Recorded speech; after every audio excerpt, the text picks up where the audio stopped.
Om Namo Bhagavate Sri Ramana Namaskaram. Today I'm going to be talking about verse 13 of Uḷḷadu Nāṛpadu Anubandham.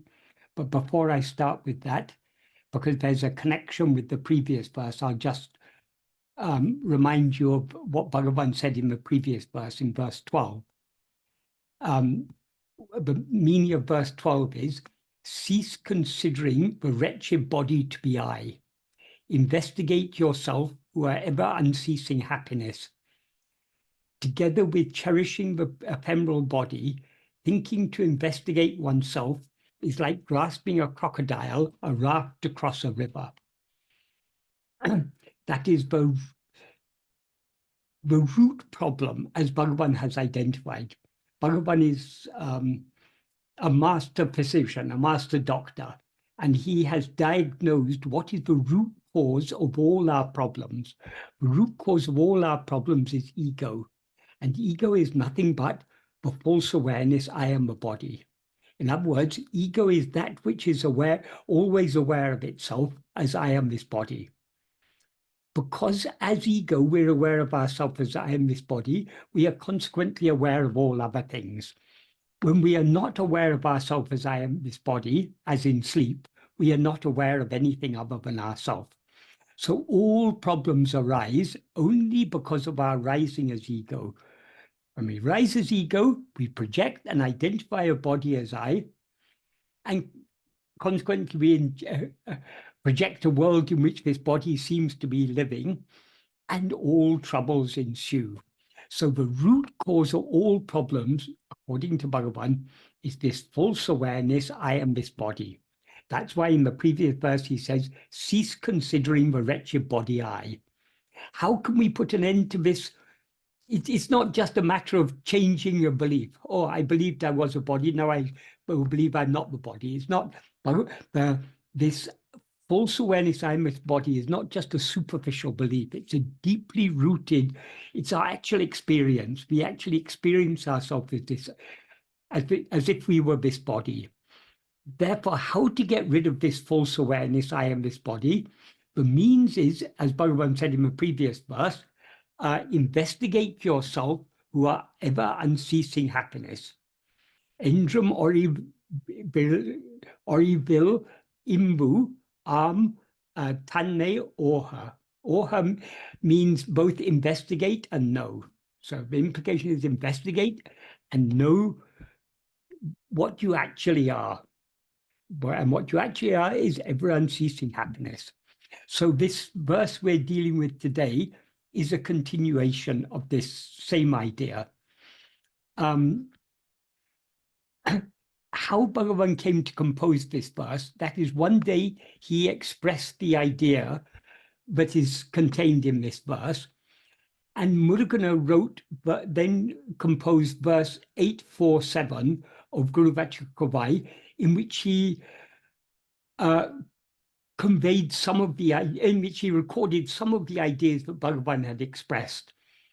Bhagavan then condensed that verse, composed by Murughana. Bhagavan condensed it as a poruḻ. A poruḻ means a two-line vemba. This verse is a vemba. It consists of 4 lines. The last 2 lines, Bhagavan originally composed as a vemba. As a poruḻ, as a 2-line vemba. Murughana then composed verse 848 of Guru Vachakavai, recording some of the other ideas that Bhagavan had expressed about destruction of this false awareness, I am this body. And then Bhagavan adapted that second verse as the first 2 lines of this verse. That is, he condensed the idea in the verse 848 as the first 2 lines of this verse. Thus, this verse came into being. This all happened sometime between 1928 and 1931. How we know this is that this verse was not in the first edition of Uḷḷadu Nāṛpadu Anubandham, which was published along with Uḷḷadu Nāṛpadu in 1928.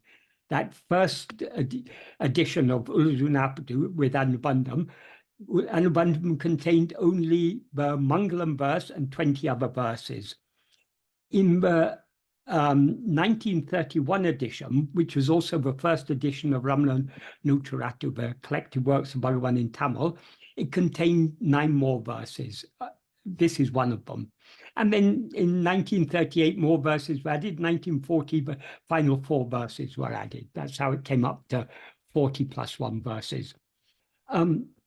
So what is Bhagavan saying in this verse? That is the subject of this verse is expressed by him in the final line of the verse. dēhāṉma-bhāvam aruḻ te. Te means no. It is just, that's not an essential part of the meaning. It's just after expressing the full idea, te, know this, be aware of this. It's very typical to end members with such a word, ari or te, or some such similar verb, imperative verb. So the subject of this verse is dēhāṉma-bhāvam aruḻ. dēhāṉma-bhāvam is a Tamil form of dēhāṭma-bhāvam. Deha means body, atma means oneself. So dēhāṭma means oneself is the body, or the body is oneself. Bhavam is a word for which we have no adequate equivalent in English, because bhavam has so many meanings in Sanskrit. It comes from the verbal root vu, which means to be or become. So bhavam means being. It's got a huge range of meanings, but just some of the meanings. It means being. It means enduring, that being continuously. It means permanence. It means state or condition. It means, that is, the meaning of state or condition is an extension of the basic meaning, which is being or enduring. And a further extension of the idea of state, it also means any state of mind. So it can mean an idea, an attitude, or a conviction. In this context, we can take dēhāṇma-bhāva, either as the state or condition of the body is myself. In other words, the condition in which we take ourselves to be the body, or we can also take bhavam more loosely to mean the idea or attitude or conviction, I am this body. But basically what it means is, it's the false awareness, this body is myself, which, as Bhagavan clarified, is ego. That is, it's only ego. It's only as ego that we are aware of ourselves as I am this body. So this is the root problem. And aruḻ means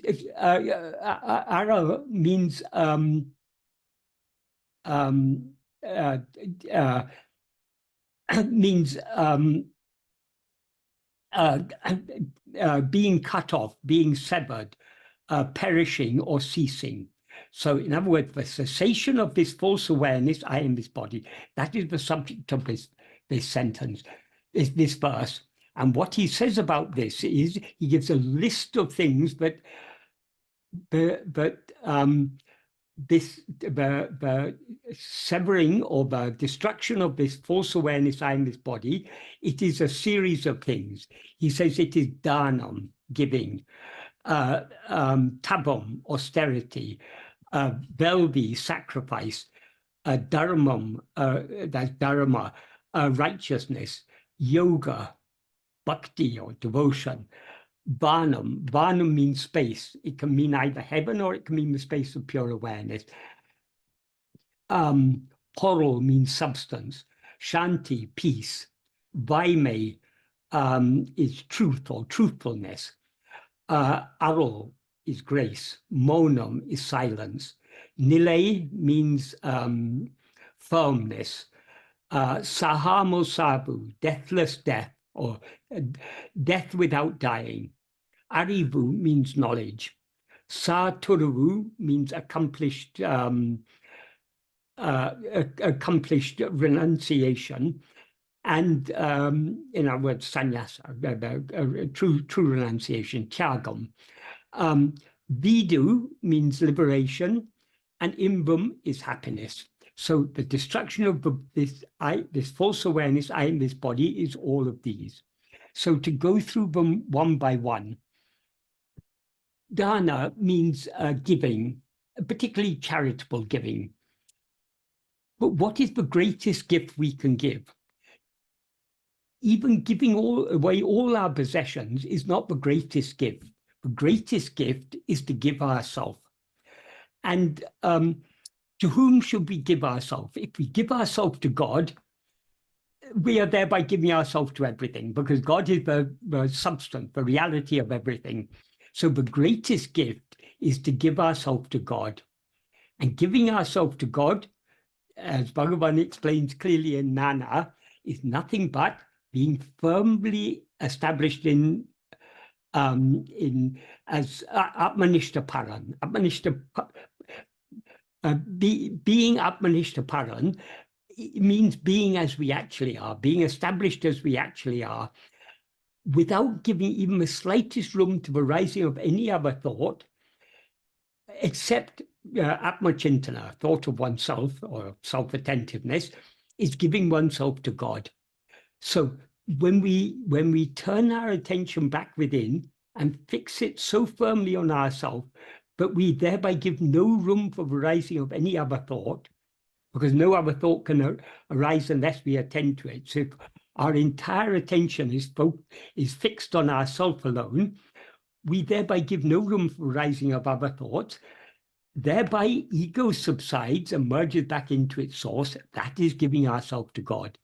So the result of that is the destruction of ego. So destruction of ego is self-surrender. It's giving ourselves entirely to God. So that is the greatest of all givings. More than giving away all our possessions, all our wealth, all our time, all our whatever we have, giving away what we have is not the ultimate giving. The ultimate giving is to give away the one who has all these things, in other words, the possessor, in other words, ourself as ego. So giving ourselves to God by destroying this false awareness, I am this body, is the true giving. We can also explain this in another way, as Bhagavan says in verse 25 of Uڵḷadu Nāṛpadu, sorry, 24 of Uڵḷadu Nāṛpadu, Irukam Ekayal Isa Jivagal Oruporleava Undipara Upadi Unavei Verundipara. Sorry? 24. Verse 24 of Padacchēdam. Did I say Uڵḷadu Nāṛpadu or something? Yeah. Okay, sorry, I meant to Padacchēdam. Yes. So what that verse means is, in our being nature, we as Jiva and God are one poruḻ, one substance, one vastu. In other words, what we essentially are and what God essentially is the same. And what we essentially are, that is our being. That's what he refers to as irakumiyake, our being nature. In our being, by our being nature, we and God are one substance. So what is it that makes us seem to be different from God? It is upadi unavu. Upadi unavu means the adjunct awareness. Adjunct means that the word upadi, we translate it as adjunct, but it's got a deeper and richer meaning than adjunct. Upadi is anything that is mistaken to be some other thing, anything that is any disguise, any in Sanskrit the word he uses is vesha. Vesha means a costume or a uniform. So when you put on a costume, you hide your real identity and pretend to be something else, like actors on a stage or something. So it's everything that we take ourselves to be, which is not what we actually are, is upadi. So upadi unavu means that upadi awareness. So this dēhāṉma-bhāvam, this false awareness, I am this body, is what Bhagavan refers to there as upadi unavu. That is, the deha, the body, is an upadi. Atma is Atma in this context means what we actually are. We are mistaking this body to be what we actually are. So that is upadhi unavu. That is what makes us seem to be separate from God. So if this upadhi unavu, this dēhāṉma-bhāvam, is destroyed, that is giving ourselves to God. And that, as Bhagavan also says in the next verse, verse 25 of Upadeshundya, that is knowing ourselves without upadhis is knowing God, because God shines as ourself, because God is what we actually are. So that is the significance of saying that this destruction of the dēhāṉma-bhāvam is dāna, is giving or charity. It is also tavam. Tavam is a Tamil form of the Sanskrit word tapas. Tapas comes from a root, that the verb tap means to burn, to emit heat, or so tapas means burning, heat, or fire. It also, by extension, means austerity or asceticism. The original idea the original aim of tapas was, people often say it's burning off the sins, but it's not actually burning off the sins, because whatever sins means are papa, the bad karmas we've done. There's no such thing, though often tapas is translated in English as penance, because penance is the idea of doing something to wash away your sins. But penance is not an adequate translation of tapas. The closest equivalent in Sanskrit to the word penance is prayaschittam. Prayaschittam is some action you do as an atonement for some wrong you've done. But according to the law of karma, you cannot, with a good action, wash away the fruit of a bad action. That is, any action you do has its fruit. That fruit, you're liable to experience that fruit sometime in the future. So however much prayaschitta you do, however much good karmas you do to atone for the bad karmas, it doesn't actually remove the fruit. The only way of removing the fruit of any karma is to experience it. Once it's experienced, then it's done. But of course, doing prayaschitta is good. If we do something wrong and we feel repentant for it and we do some prayaschitta, that is not going to wash away the sin, but it's at least doing some good action in atonement for the bad action. But that's all at the level of karma. This is something deeper. Tapas is something deeper than that. The aim of tapas is not just burning off our sins, which is something we can't do except by experiencing the fruit of those sins. Tapas means burning off the impurities that give right. Why do we commit sins? Why do we do wrong actions? Because of our vishaya vasanas. If we allow ourselves to be swayed by certain vishaya vasanas, they will prompt us to do certain wrong actions. So the root cause of any action, whether good action or bad action, is our vishaya vasanas. So the vishaya vasanas are the impurities in the mind. So the aim of the original idea of tapas was burning off these impurities. In other words, fire is considered as purifying. So we are purifying ourselves by doing tapas. So how to get rid of all the impurities in the mind? As I say, the impurities in the mind are the vasanas. We can reduce the strength of our vasanas by not allowing ourselves to be swayed by them. That is the nature of vasanas. Vasanas don't have any strength of their own. Vasanas means inclinations. They're our own inclinations. So whatever strength vasanas seem to have, they derive from us.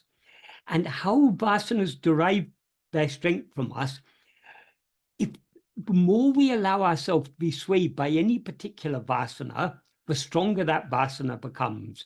The more we refrain from being swayed by a vasana, the weaker it becomes. So it is possible to weaken our vasanas by not allowing ourselves to be swayed by them.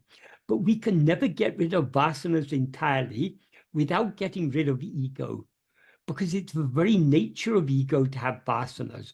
So though we can reduce the strength of our vasanas, in other words, that reducing strength of our vasanas means purifying our mind, though we can do so to a certain extent without annihilating ego, we cannot do so completely without annihilating ego. Therefore, the ultimate purification, the final purification, is the eradication of ego, the root of all vasanas. And ego is nothing but what ego is what Bhagavan refers to here as dēhāṉma-bhāvam, the false awareness, I am this body.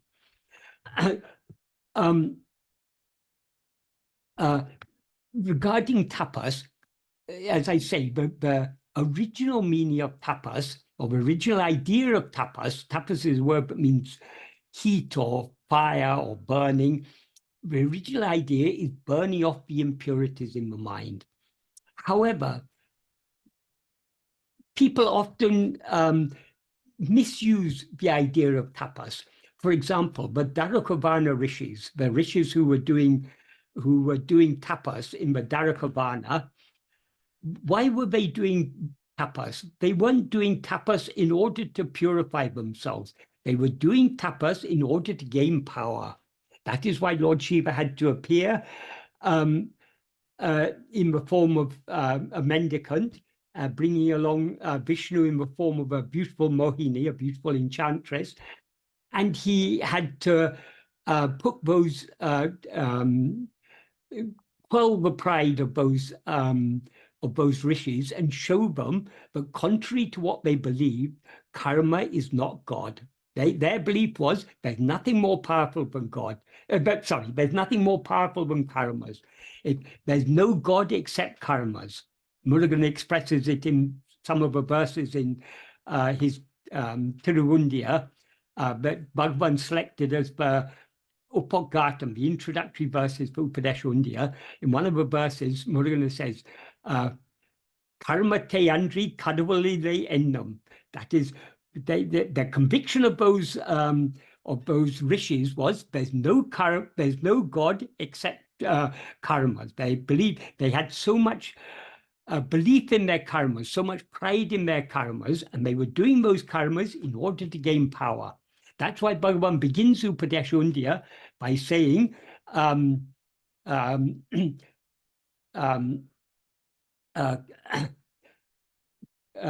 karmam payantaral kartana dānaya, karmam kadvalo undipara, karmam jadamadal undipara.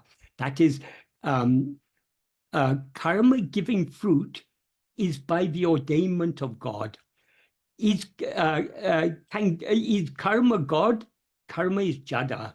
So karmas don't give fruit of their own accord.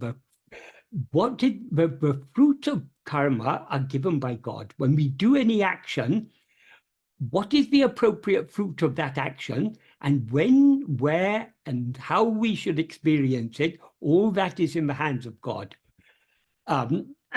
So once we have done an action, the fruit of that action is out of our hands. It's in the hands of God. If, for example, if you're shooting an arrow, before you shoot the arrow, you can aim it very carefully at your target. But once you've released the arrow from the bow, it's no longer in your hands. The wind may come and carry it away, and it may hit something else. Likewise with karmas. Once we've done a karma, the fruit of that karma is out of our hands. It's in the hands of God. So karma is not God. God is the ordainer of the fruit of karma. So those Dharakavarna rishis, they had great pride that the tapas they were doing would give them all the power and pleasures that they wanted. So they were not doing tapas for purification of mind. That's why Bhagavan had to appear and teach. Bhagavan as Lord Shiva had to appear as a mendicant in order to teach them what Bhagavan has taught us in Upadesha, to set them on the true spiritual path. And that's why Bhagavan begins with Nishkarmiya karma, done for the love of God, which will purify the mind and show the way to liberation. And he concludes Upadesha with verse 30 of Upadesha. He ends by saying, Yānatru ilvadu terin edu adu tān tavam nal tavam undipara tānam ramanesum idundipara. What that means is, it's a bit, it's very beautifully expressed in Tamil, but when we translate it literally into English, it's a bit awkward in English, but I'll explain the meaning. Yānatru means I ceasing or I having ceased. Ilvadu means what remains. Terin, if one knows. Edu is what. So I ceasing, what if one knows what remains. Adutan nal tavam. That alone is good tapas. The implication is that what alone exists and shines, if one knows what remains after I, namely ego, has ceased to exist, that is good tapas, or being that what remains is that egoless state of pure awareness. So just being that is alone good tapas. So that is what the whole of Upadesha was came into. I mean, the context in which it came into existence was these rishis who misunderstood what tapas really is.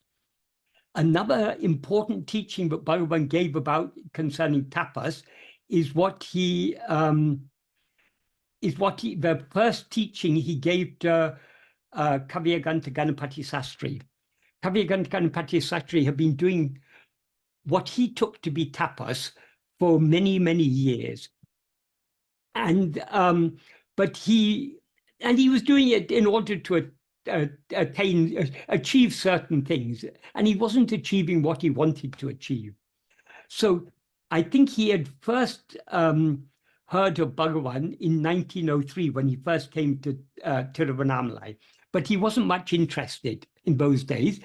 But one day on the 18th of November 1907, while he was doing some form of what he took to be tapas, he suddenly felt dejected because in spite of all the tapas he had done, he still didn't seem to achieve what he wanted to achieve.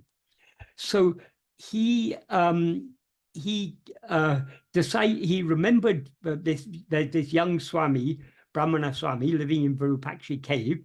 He thought maybe he can guide me. So he came up to Virupaksha cave where Bhagavan was living, and Bhagavan was just sitting outside the cave. Kavyaganta prostrated himself before Bhagavan and said something to the following effect. I've studied all the Vedas and numerous other books. I've done countless crores of mantra japa. I've fasted and eaten very little. Yet what exactly is meant by tapas is still not clear to me. Graciously explain to me what tapas really is. So that was his request to Bhagavan. At first, Bhagavan just kept quiet and silently gazed at him. But after about 15 minutes, Kavyaganta again said, I've read in books about such chakshu diksha. Chakshu diksha means initiation by sight, because Bhagavan was looking at him. So he took that to be chakshu diksha. But I cannot grasp the truth that is conveyed thereby. So graciously explain verbally. And then Bhagavan gave this beautiful teaching. Nāṇ embadu enge irandu purupadu kirado ade govanital mōṇam ange līnamāhum aduvai tapas. What that means is, if one attentively observes that from where what says I goes out, there the mind will be dissolved. That alone is tapas. That is, so long as we're looking outwards, we're saying, I did this, I did that, I've done this and that.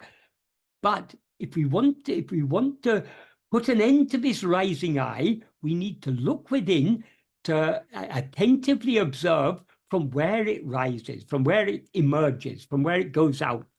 Where does it go? From where does it emerge? It obviously emerges only from within us, from our own being.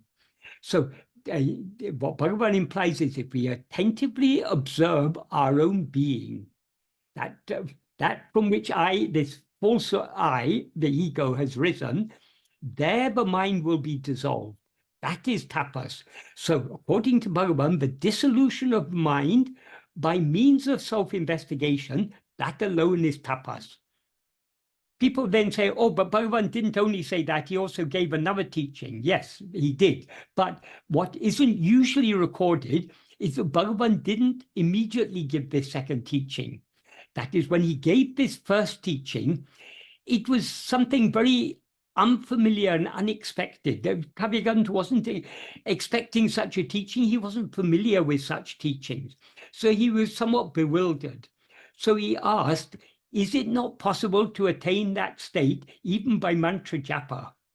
To which Bhagavan replied, Oru mantra te japam panninal, antra mantra dvani enge irandu Padacchēdam endru gavnital mōṇam ange linam akiradu adutan tapas. What that means is, if one does japa of a mantra, if one attentively observes from where that mantra sound goes out, there the mind is dissolved. That itself is tapas. Though superficially this may seem to be an alternative teaching, actually, if we pay close attention to what Bhagavan is saying here, he's actually saying the same thing. In the first sentence, he says, if you attentively observe that from which I goes out, the source from which I rises, in other words, our own being. In this verse, he says, if one attentively observes where the mantra sound goes out, where can the mantra sound go out from except from ourselves? So in both verses, he's saying that if we turn our attention away from the external things back within towards ourselves, to attend to ourselves, or the source from which we've risen as ego and the source from which everything else emerges,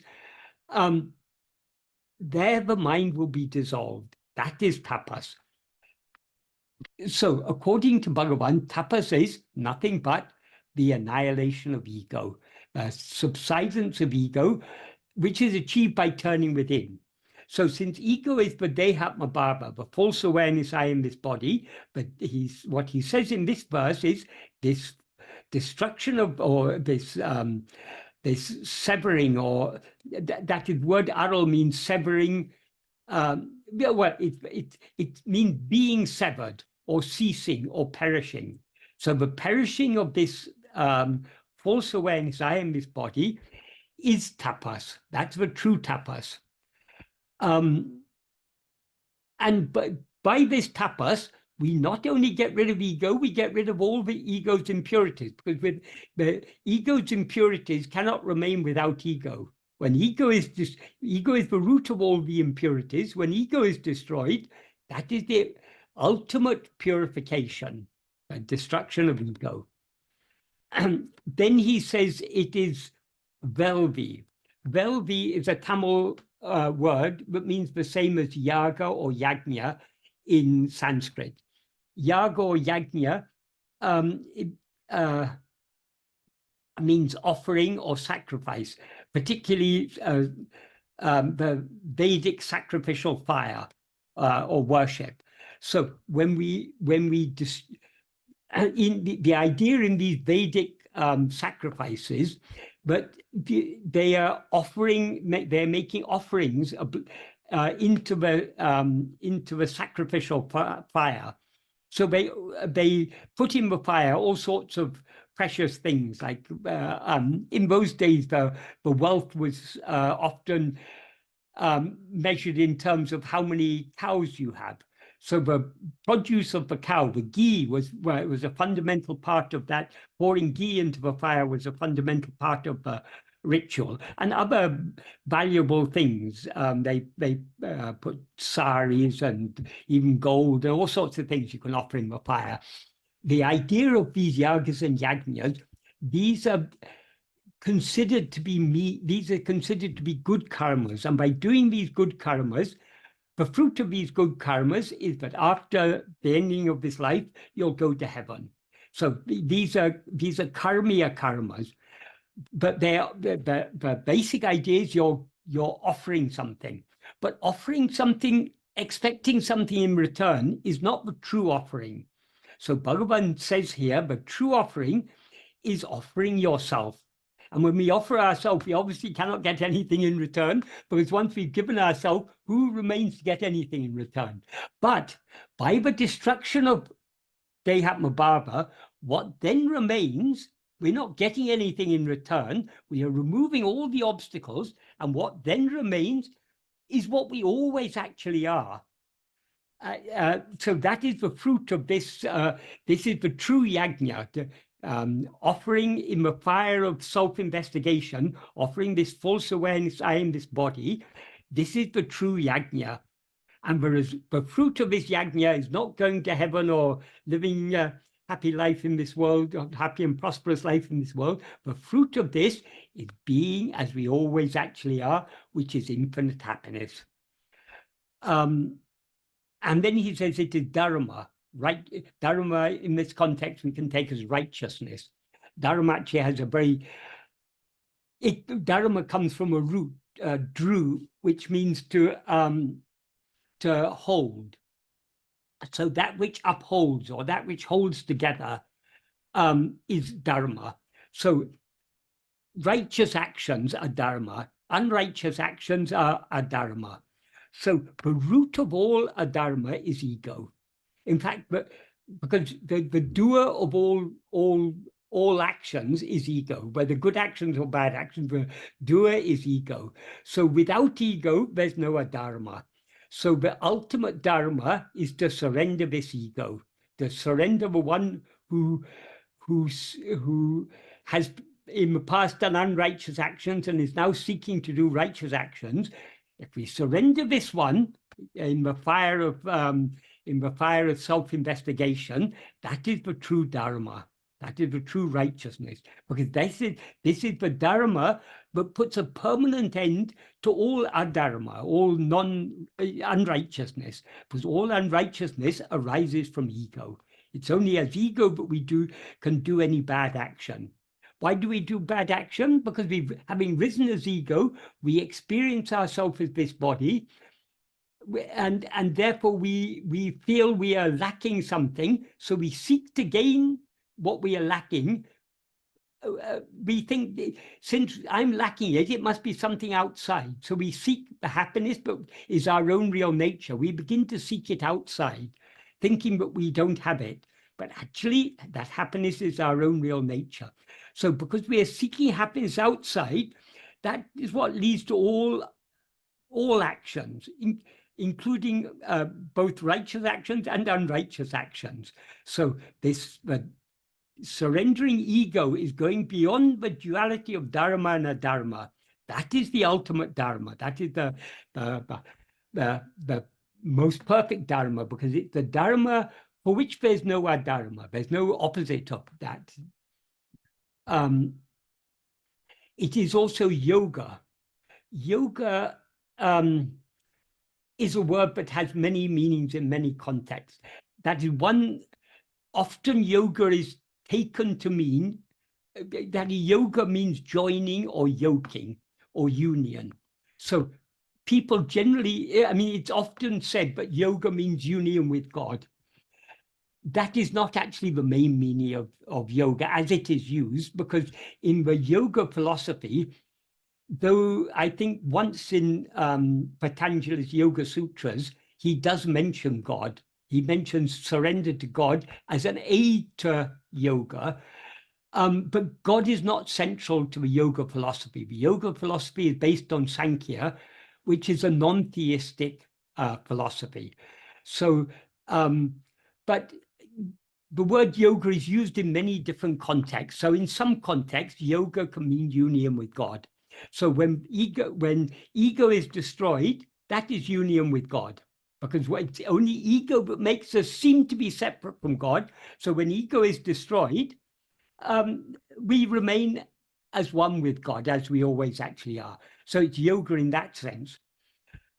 According to the yoga of Patanjali, Patanjali defines yoga at the beginning of his Yoga Sutra as yogas chitta vritti nirodha. Yoga is the stopping or cessation of chitta vrittis, of mental activity. What is the root of all mental activity? What is the first vritti? As Bhagavan made clear, the root of all chitta vrittis is the first vritti, which is the aham vritti, the thought I. This thought I is nothing but ego, the dēhāṉma-bhāvam, the false awareness, I am this body. So when the dēhāṉma-bhāvam is destroyed, that means the aham vritti is destroyed. When aham vritti, which is the root of all other vrittis, is destroyed, that is the destruction of all vrittis. So the permanent achievement of chitta vritti nirodha is nothing but destruction of this dēhāṉma-bhāvam. So it's yoga in that sense. Yoga also is used in the sense of meditation or spiritual practice. This is the culmination of all forms of spiritual practice, of all meditations. The state in which we do not rise as I, that is the ultimate attainment of all spiritual paths. As Bhagavan has made clear in, well, for example, in the next verse that we'll be talking about next month, verse 14, he makes that very clear. He also makes it clear in verse 10 of Upadesha, where he says, Udita idatil odungi iratal, adu karmumum yogamum undipara, adu jnanamum, adu, sorry, I can't remember it. Exactly it goes. Yeah, exactly. So that means iratal means being not being subsiding in the place from which we've risen, and thereby just being, that is karma and bhakti, that is yoga and jnana. So this destruction of ego, which is what Bhagavan describes in that verse as just being without subsiding in the source from which we've risen, and thereby just being, that is what he describes in this verse as the destruction of the dēhāṉma-bhāvam. So Bhagavan is repeating the same thing over and over again in so many different ways. So whatever meaning we attribute to the word yoga, the culmination of any form of yoga is this destruction of I am this body. So this I am this body is itself yoga, is the meaning. It's also bhakti. Bhakti means devotion or love. Why we don't have all-consuming love for God? Because we've got so much desire and attachment for other things. This desire and attachment for things other than ourselves arises only because we have limited ourselves as I am this body. So if we give up this false awareness, I am this body, in other words, if we surrender our individual identity to God, if we give ourselves wholly to God, that is bhakti. That is the true bhakti. That is true love for God. The next word is vāṇam. Vāṇam means space or sky. In this context, we can interpret it in either of two ways. Vāṇam can mean the space of pure awareness, chitakasa,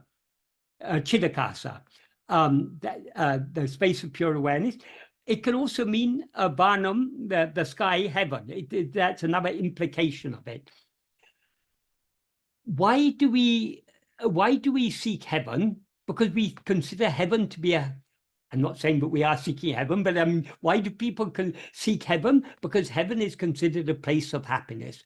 Because we are all seeking happiness. Why are we seeking happiness?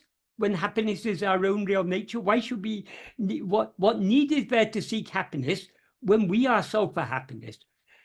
We seek happiness because we do not experience ourselves as happiness. And we do not experience ourselves as happiness because we mistake ourselves to be this body.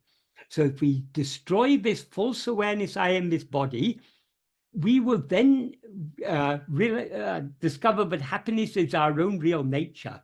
We then won't be seeking heaven outside ourselves. So if we, a lot of karmas, like we were talking earlier about yagas and yajnas, and even tapas done by many people, people do many of these things, even dharma, people do righteous actions, all for going to heaven, because, but heaven is not a permanent state. Heaven is a state in which we experience the fruit of our past good actions. But whatever good actions we have done, they're all finite. So the fruit of those actions are finite. So unlike in the Abrahamic religions, Judaism, Christianity, and Islam, where heaven is considered to be a permanent state, according to the Dharmic religions, the Hinduism, Jainism, Buddhism, Sikhism, heaven is not a permanent state. Heaven is a temporary state where we enjoy the fruits of our past good actions. When those fruits are exhausted, we have to come back to this earth again.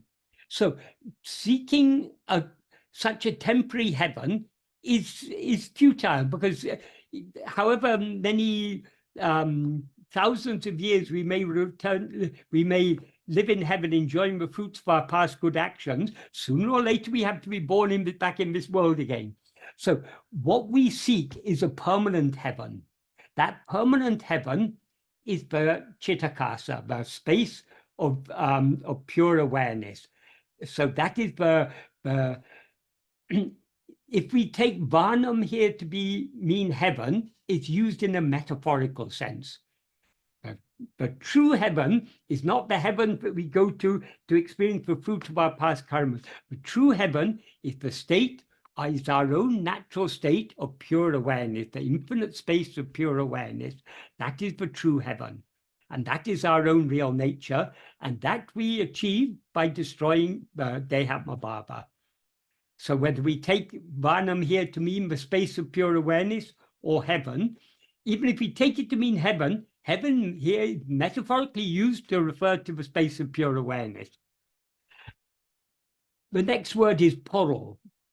Poruḻ is a word that means, it's a Tamil word, but means that more, in most cases, it means the same as vastu in Sanskrit. Vastu is a word that has a range of meanings. Poruḻ has a similar range of meanings. The basic meaning of poruḻ or vastu is substance. So it's often used in a spiritual context in the sense of the one real substance, namely pure being. Our own being is poruḻ. What Bhagavan refers to, for example, in the first Mangalam verse of Uڵḷadu Nāṛpadu as Uḷḷadu. What he refers to in other places as may poruḻ. Uڵḷadu means the existing substance, or the substance that actually is, the real substance. That is one meaning of poruḻ. Poruḻ also is often used in, like vastu, it can also mean used in the sense of wealth. Like in English, we may sometimes talk about a person saying he is a person of substance. What we mean by saying a person of substance is he's a person of great wealth. It's a metaphorical way of referring to wealth. So it could also refer to wealth. But again, if it's referring to, in this context, if it's referring to material wealth, it's referring to material wealth in a metaphorical sense.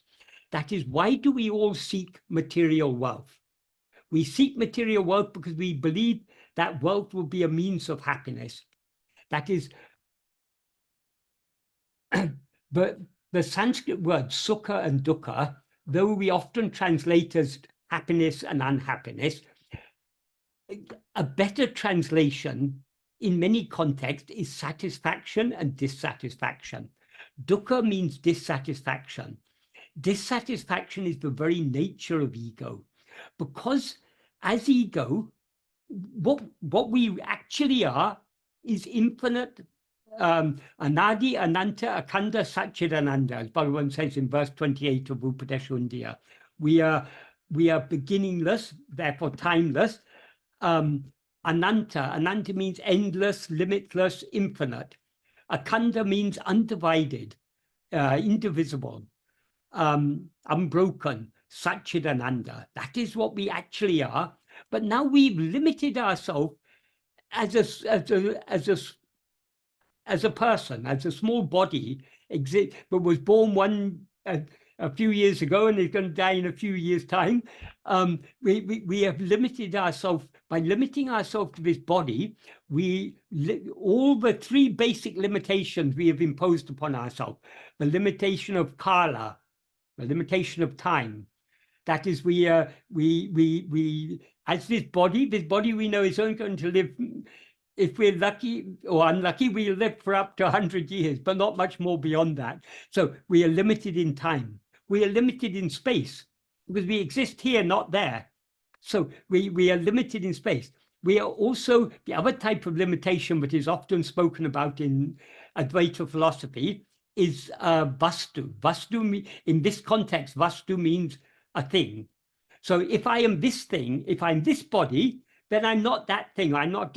So we by limiting ourselves as one thing, we separate ourselves from all other things.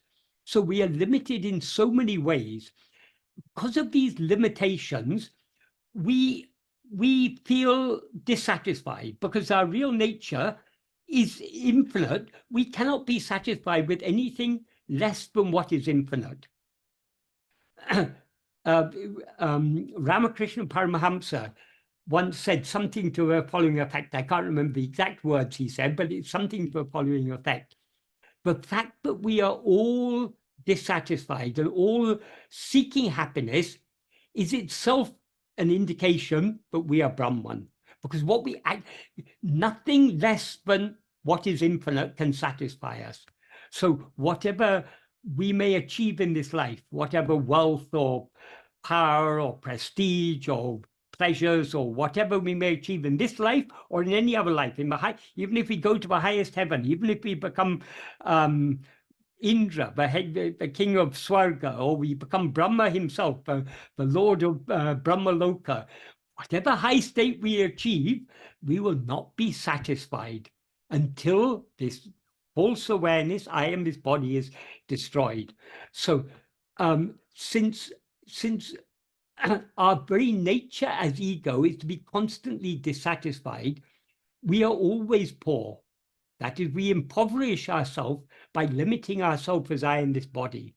So the true wealth is not material wealth, it is the giving up of this false awareness, I am this body.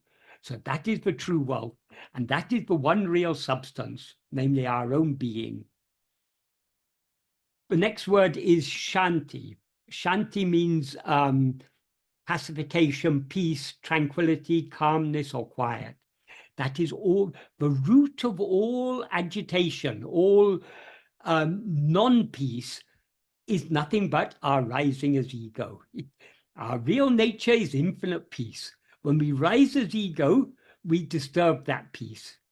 And we look out at this world, which is full of so many different forms of suffering, so many wars and famines and diseases and pandemics, and all manner of sufferings are there.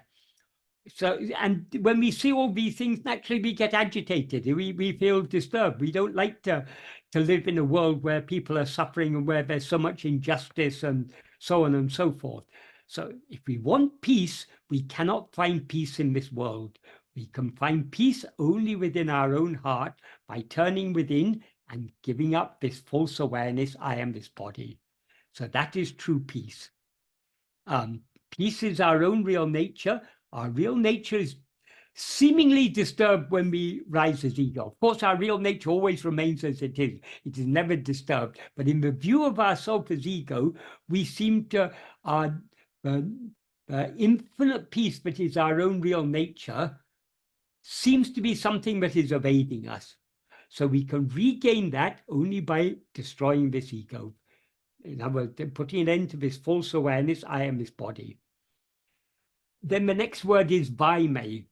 Vāymai means truth or truthfulness. Why is it truthfulness? What is the biggest lie of all? The biggest lie of all is I am this body. Because what I actually is Satchidananda.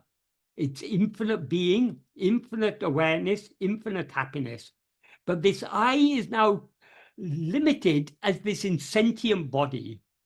So how can that which is infinite awareness mistake itself to be a finite and insentient body? That is to say I am this body, or to experience ourselves as I am this body, is the greatest of all lies. So putting an end to this false awareness, I am this body, is putting an end to all untruthfulness, all lies. All lies come to an end as soon as their root, this false awareness, I am this body, comes to an end. So this alone is the state of truthfulness. The state of ego is the state of untruthfulness. It's a state of we are lying to ourselves when we mistake ourselves to be this body. And the next word is very important word, a word that Bhagavan, it's a word that is very dear to Bhagavan's heart, because he uses this word so many times in Aksharamlai and elsewhere. Aruḻ. Aruḻ means grace. Grace, what is grace? As Bhagavan made clear, grace is our own real nature, because what we actually are, we are nothing but Bhagavan. That is, Bhagavan is our own real nature. Because we have limited ourselves to this body, Bhagavan seems to be something other than ourselves. But that's in our view. But in Bhagavan's view, he doesn't see us as other than himself. Bhagavan doesn't see us as this ego or jiva that we now mistake ourselves to be. He sees us as we actually are. In other words, he sees us as himself. Because he sees us as himself, he loves us as himself. So Bhagavan has infinite love for each and every one of us as himself. So that infinite love that he has for us as himself is what we experience as his grace. What we all want is happiness, but because we are deluded by this false awareness, I am this body, we are seeking happiness in the wrong place. Because Bhagavan is our own real nature, Bhagavan is what we actually are, he also wants us to be happy. He loves us to be happy. So his grace is always working to bestow upon us for true happiness. And true happiness can never be experienced by us so long as we experience ourselves as I am this body. So grace is working tirelessly. Grace is Bhagavan himself. Grace is working tirelessly. That Bhagavan and his love are not two different things. Bhagavan is love itself. Amburu Varunachala, he sings to Arunachala. Just like he sings to Arunachala, applies equally to him. Bhagavan is love itself. So as love, Bhagavan is working tirelessly to eradicate the ego in us. So when this ego is finally destroyed, that is the fullness of grace. That is Bhagavan's. We then experience Bhagavan's grace as it actually is, as our own being. So it is grace. It is also mōna. Mōna means silence. Silence here means the silence of pure being. When Bhagavan talks of silence, he's not talking about vocal silence. He's not even talking about mental silence. He's talking about the silence that is our own real nature, the silence of pure being, the silence that is beyond all words and thoughts. Because it's beyond all words and thoughts, it cannot be disturbed by words or thoughts. So no amount of physical noise or mental noise can disturb the mōna, the silence, that is our own real nature. So that silence, we are always that silence, even when we seem to be caught up in all this noise of mental activity and physical activity.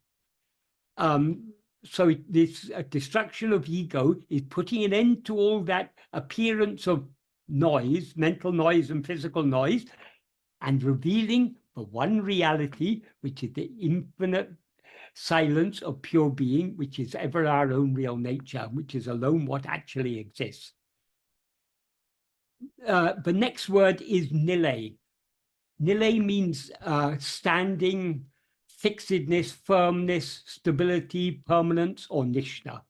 So when we rise as ego, we are in a state of chanchala, we're in a state of movement, a constant restlessness. Our real nature is a state of constant firmness, fixedness, stability, nishta. Nishta means, often nishta is translated as abidance, but it's a more correct translation of it. It is that fixedness, that firmness, that perfect stillness of our own being. So when we rise as ego, as this false awareness, I am this body, all movement, all chalana, all movement comes into existence. That is, when we, throughout the waking and dream state, we are constantly experiencing activity, movement. The mind is never for a moment at rest. It's constantly moving. So the state in which we do not rise at all, that is what Bhagavan refers to as nilai. In the verse, the word he uses, that is, there's a word mōṇanilai. There are two ways of taking mōṇanilai. We can either split it as mōṇam, meaning silence, and nilai, meaning firmness or fixedness or standing. Or we can take, nilai also means state, so we can also take mōṇanilai to mean the state of silence. The state of silence is obviously the same as silence, so we get more meaning out of a verse if we split it as two separate words, mōṇam, meaning silence, and nilai, meaning that fixedness. Nilai is itself mōṇa, that is the state in which we are firmly fixed as ourselves, remain as we actually are, we're permanently fixed in our own being. That is the state of silence. So the two words are in effect synonymous, but it's helpful to separate them, to analyze them separately. Then the next word is sāhāmal sāvu. Actually, it's sāhāmal means not dying. Sāvu means death. So death, not dying. In other words, death without dying. Why is the destruction of ego death without dying?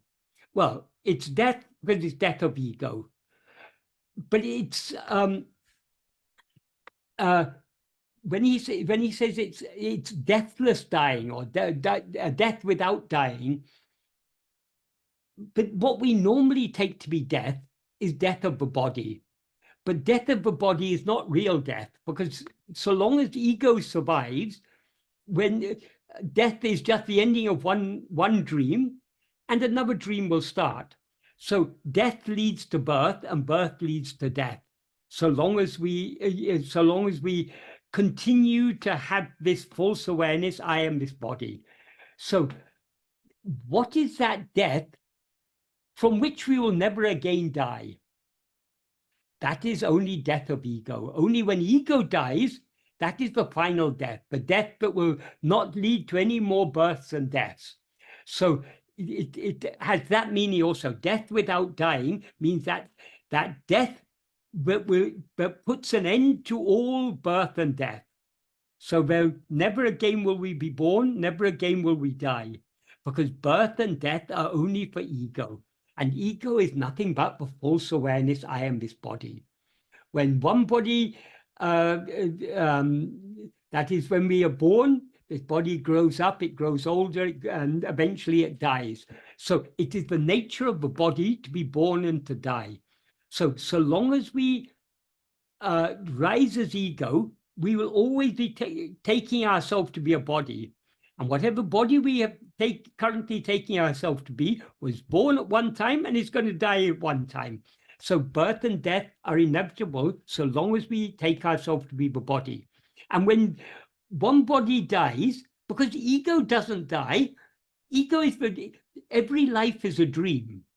So when one dream comes to an end, so long as the dreamer remains, other dreams will follow one after another after another. So birth and death are inevitable so long as we rise as ego. Only the destruction of the ego is the dying that will put an end to all dying. So it's dying without dying, death without dying, death that puts an end to all dying.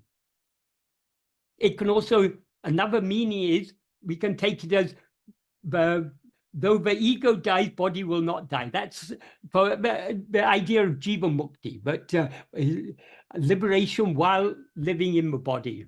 But jiva mukti is a state that exists only in the view of others, because when ego is destroyed, for whom is there a body? So the jiva mukta exists only in the view of the ajnani. In the view of the mukta, there is liberation is eternal. There was never any birth, never any death, never any body or world or anything. The experience of the mukta is ajata. There never was either birth or death. There never was any body or world or any mind or any such thing. The next word is aṟivu, which means knowledge, awareness, understanding, wisdom, or jnana. We can take it in any of these senses.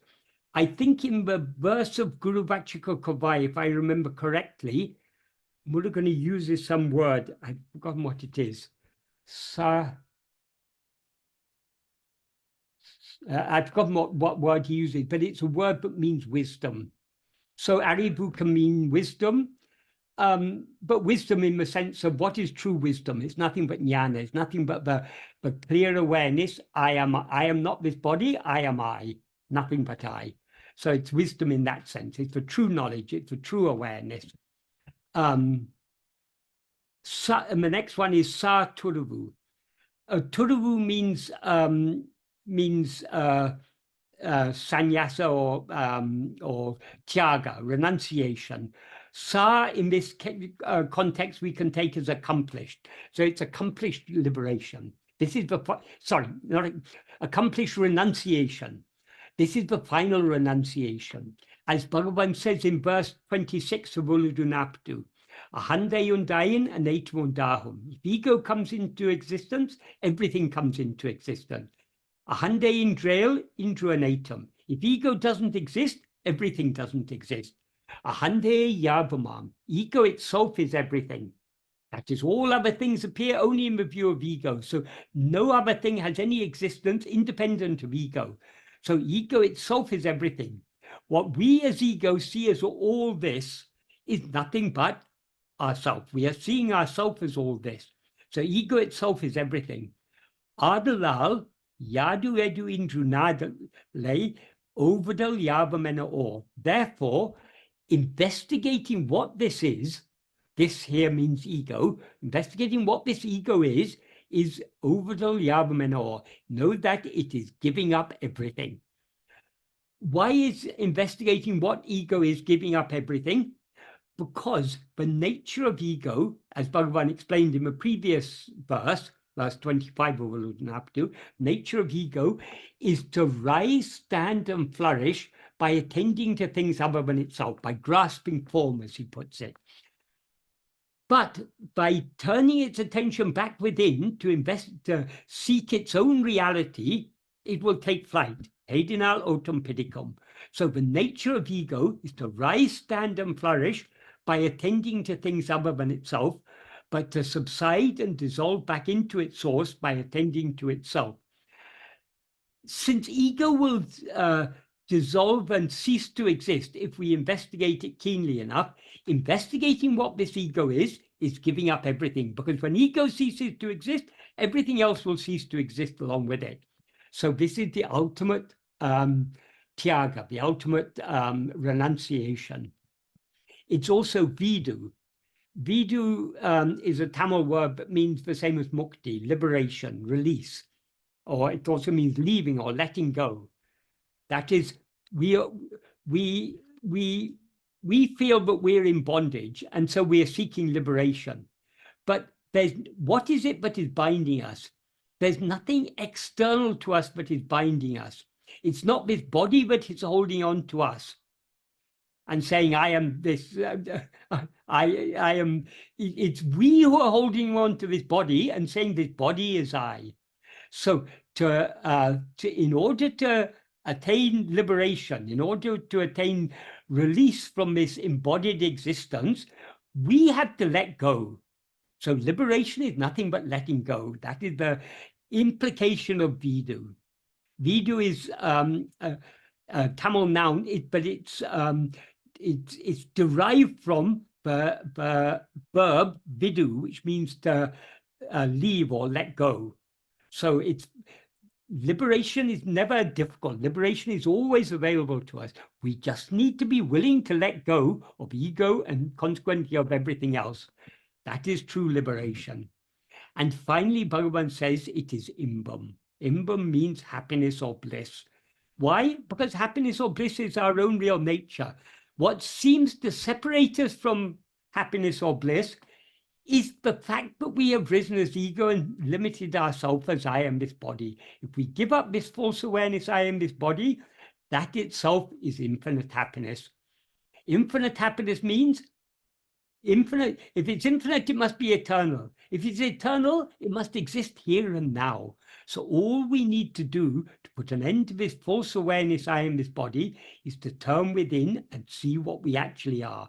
Then we will see that we are eternally liberated, eternally happy. Happiness is our eternal nature. Even now we are liberated, we are happy, we are in a state of perfect, infinite clarity of pure awareness. So all these things that Bhagavan describes here, these are all available to us if we are just willing to let go of this false awareness, I am this body. And we can let go of that only by, as he indicated in the previous verse, when he said, give up considering the wretched body to be I, investigate yourself. Tanne oha. That means investigate and know yourself. That is the means to give up this false awareness, I am this body. And that is all of these things. Om Namo Bhagavate Sri Ramana.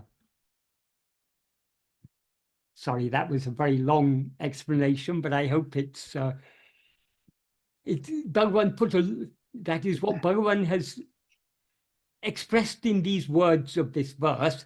There's a huge amount of implication in each and every one of these words. Thank you, Michael.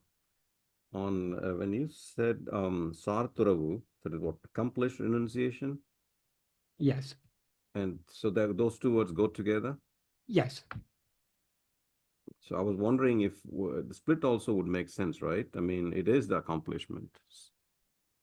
Yeah, I suppose, yeah, we could take it in that way. That is the only accomplishment. Yes. But yeah, it's a bit, I'm not sure how, yeah, I mean, we can take that as an implication, but sa is a verb. It's, I don't know whether sa can ever be used as a noun, but usually it's a verb, and often often Bhagavan uses the root of a verb in place of an adjectival participle.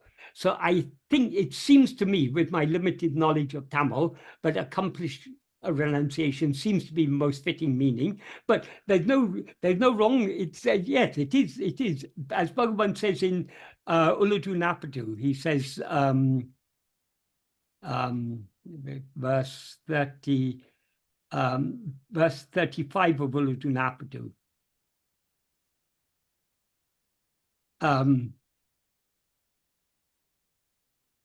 Siddhamai ulla poruḻai tendu iratal siddhi. So the true accomplishment is nothing but knowing the existing substance which is ever attained, or knowing the reality that is ever attained, the substance that is ever attained, and being that. That is the true accomplishment. So yes, we can certainly take it in that sense. Thank you, Michael. First question. Actually, before I go to the question, Murthy makes a comment that sa could also indicate sakadu, meaning death. Yes. But he's already said in the he did say sāvamal sāvu before earlier. Yeah, right? So okay. So now the question from Ram, if Atma is our natural state, we should be able to get to that instantaneously. Why does it take so much sadhana? We can get to it instantaneously if we want to. The trouble is we don't want to. We are not yet willing to let go of everything else. If we were willing to let go of everything else, if we're willing to surrender, then it's ours it's ever ours. It's our own natural state. The whole problem is our unwillingness to let go of everything else. We are still so attached to this identity as I am this body, I am this, and this is I, and these are mine. All these desires, attachments, and everything. This is the obstacle. And to whom are all these desires and attachments? It's only to ourself as ego. So long as we as ego have desires and attachments, we won't be willing to let go. So all the sadhana we do is for purification of mind. Purification of mind means weakening of our Vishaya vasanas, weakening of the seeds, the Vishaya vasanas are the seeds that give rise to all the likes, dislikes, desires, attachments, hopes, fears, and so on and so forth. So we need to purify to a considerable extent so that to make ourselves willing to let go and to surrender ourselves completely. But it's ever available to us if we're willing. It's the lack of willingness is the problem. Right. Thank you, Michael. Satya Garimala says, it felt like Bhagavan was talking to us through you. We are truly blessed.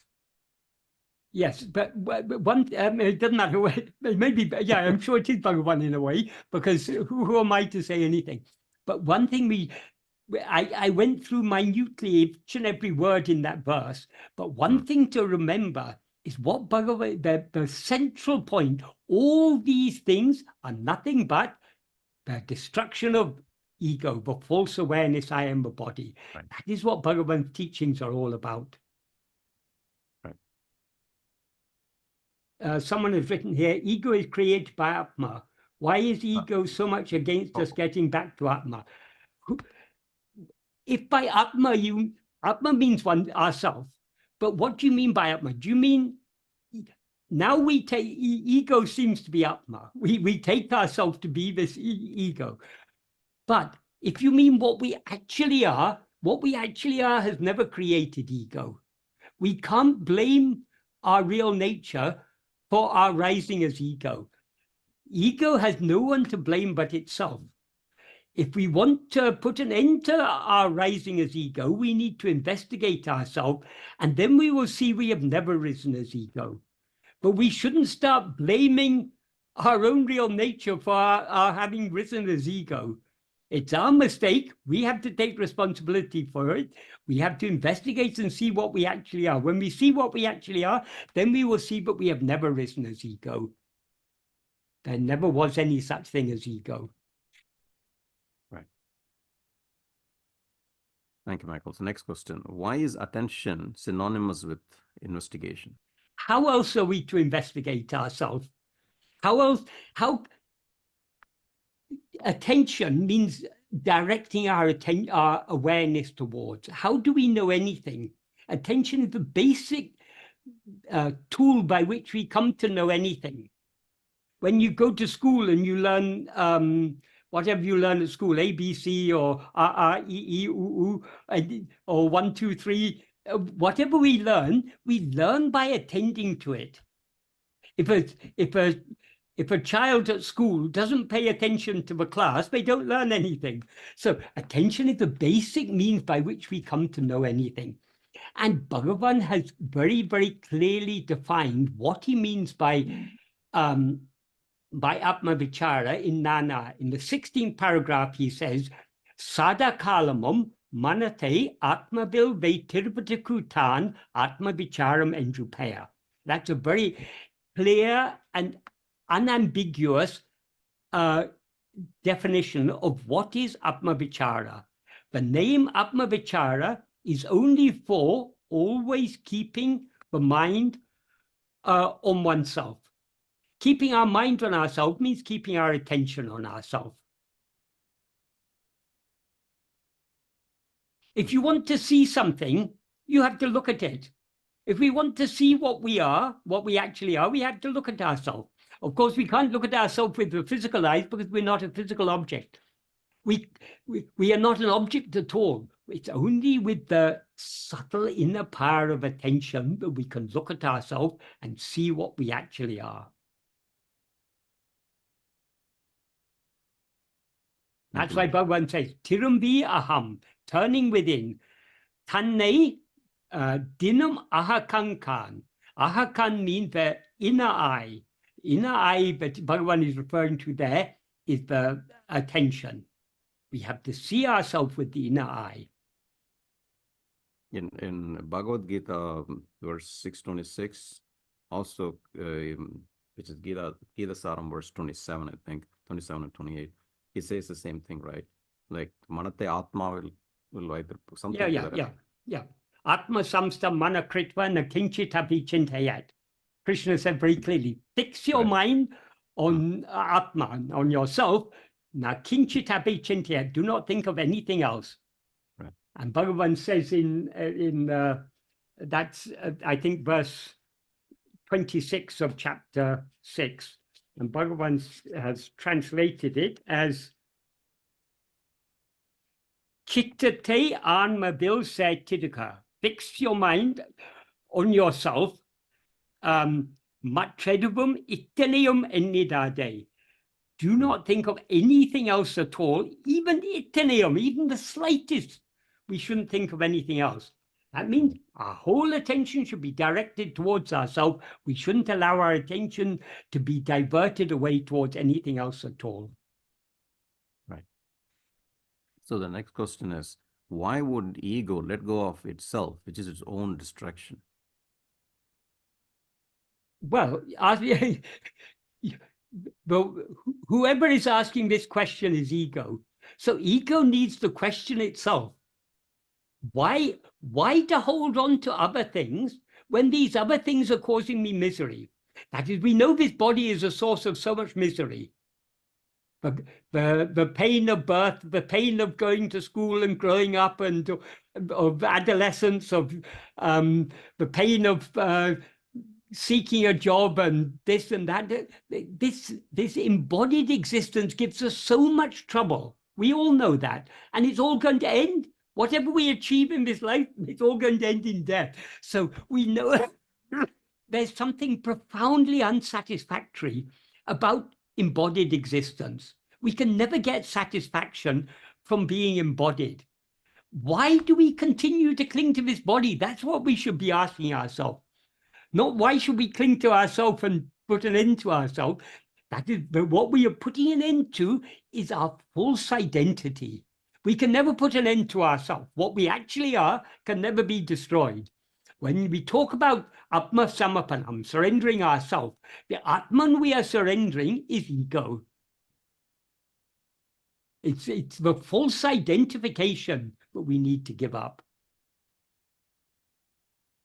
As I said earlier, in verse 24 of Upadesha, Bhagavan says that the jiva and God are one substance in their being.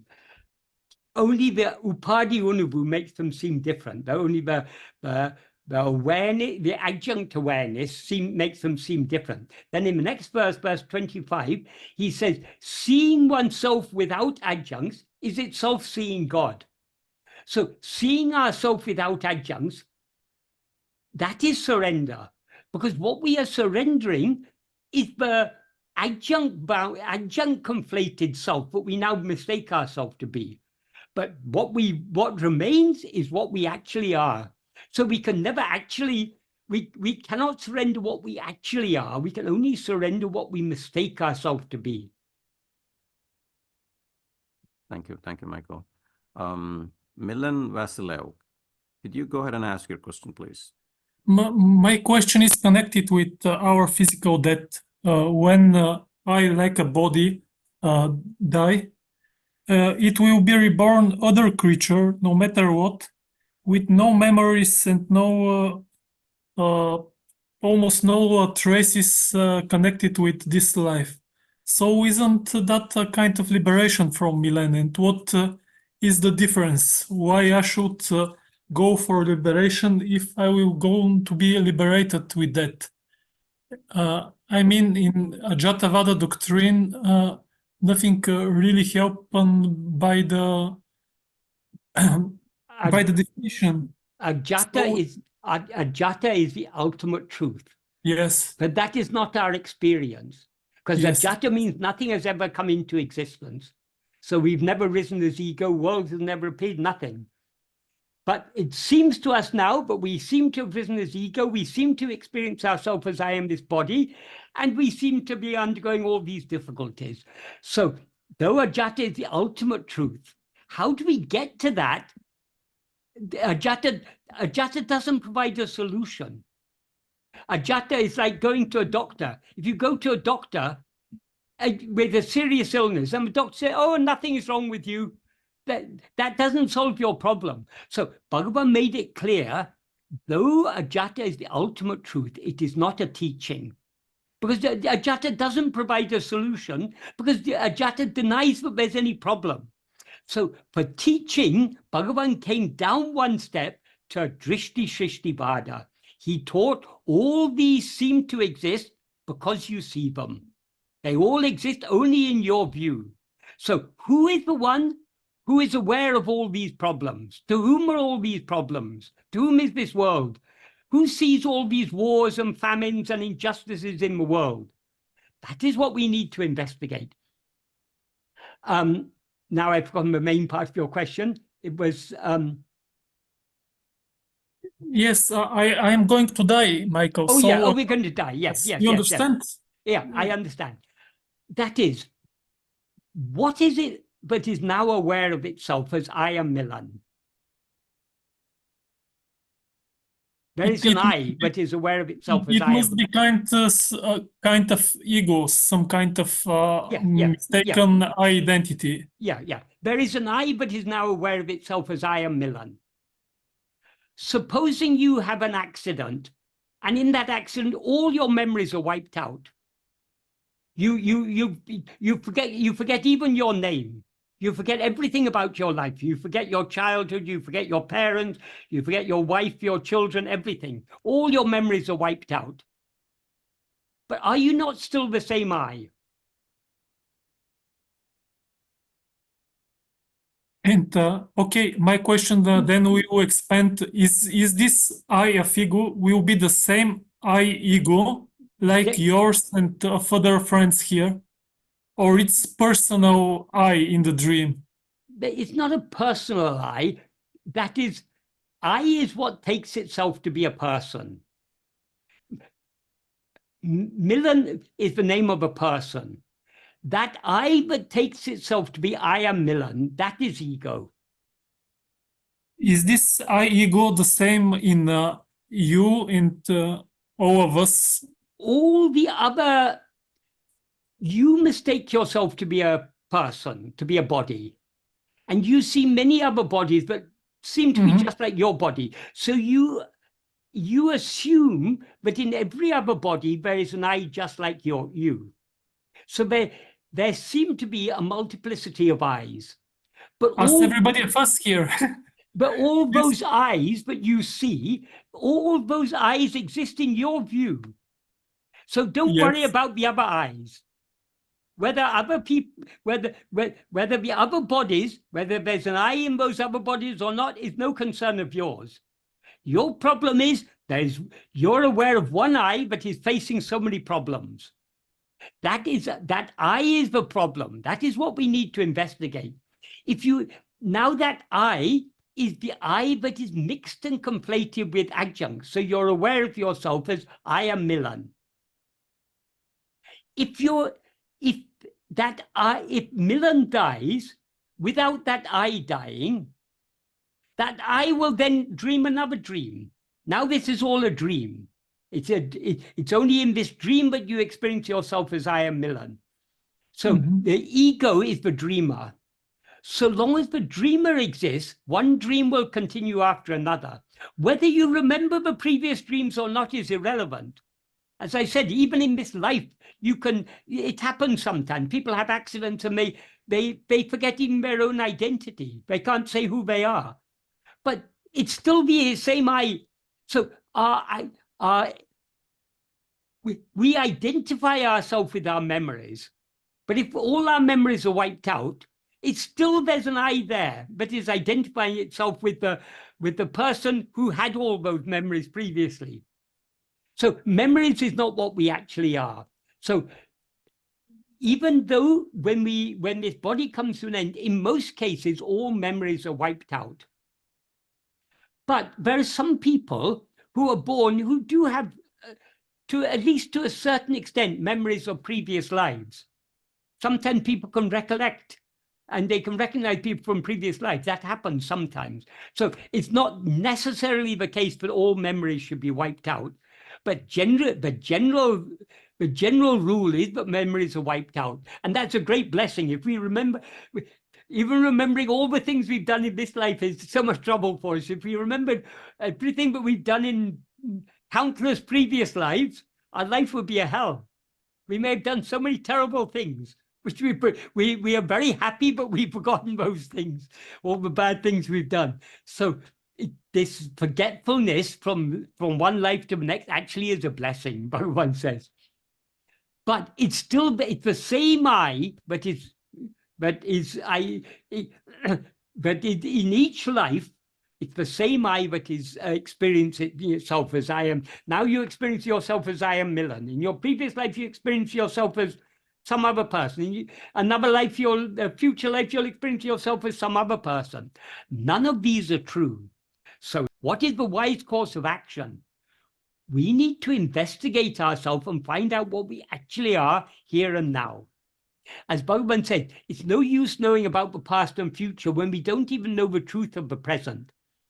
The truth of the present is the truth of ourselves. So to know the truth of the present, we need to investigate and find out what we actually are. If we find out what we actually are, we will find that we were never born and we have never died. We've never experienced ourselves as Milan or Michael or anyone else. Thank you. But this is the mystery that dream somehow continues. You say it will continue for the dream, Milan.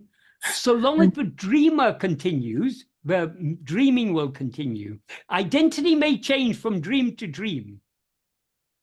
Okay, Michael, let's say that somehow I have a luck and be liberated, but your dream will continue or not?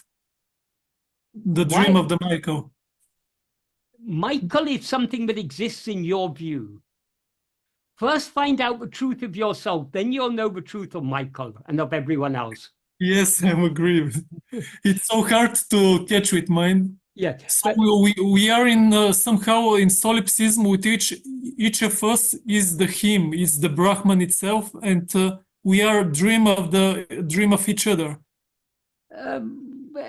we can It's understand it in any way we like, but the thing is, we each experience one I, and that one I has one identity at a time. So now you experience yourself as I am Milan. Who is that I who experiences itself as I am Milan? So That with is the what- liberation of I, we are curing the world because we are each of us liberates the world from itself. Exactly. When you wake up from your dream, you solve All the the problems problems in in the your world. dream. All the Healing wars, the all the world. famines, all the pandemics, all the suffering you saw in your dream, all comes to an end when you wake up. We are healing the wounds which never happened. Yes, Exactly. yes. Thank you very much. But Thank you. Bhagavan said in Tibetan Buddhism, they have an idea they call the bodhisattva. Bodhisattva are very pure souls who choose not to be liberated, who are born again and again, and their sankalpa, their vow, is not to be liberated until all other jivas are liberated. This is, Bhagavan said, this is like in the dream. I won't wake up from my dream until all the other people in my dream wake up. Only when everyone has woken up from my dream, then I will wake up. If you wake up from your dream, that ends the dream for everyone. So that's not the correct concept. Bodhisattva. Thank you. I mean, it's a nice idea. It's a nice idea. And it's like in religion, there's so many different ideas on different levels. Right. So Bhagavan isn't opposed to any religion or anything, but he's just pointing us, we need to go beyond, we need to refine our understanding and recognize, but all these are ultimately are meaningless.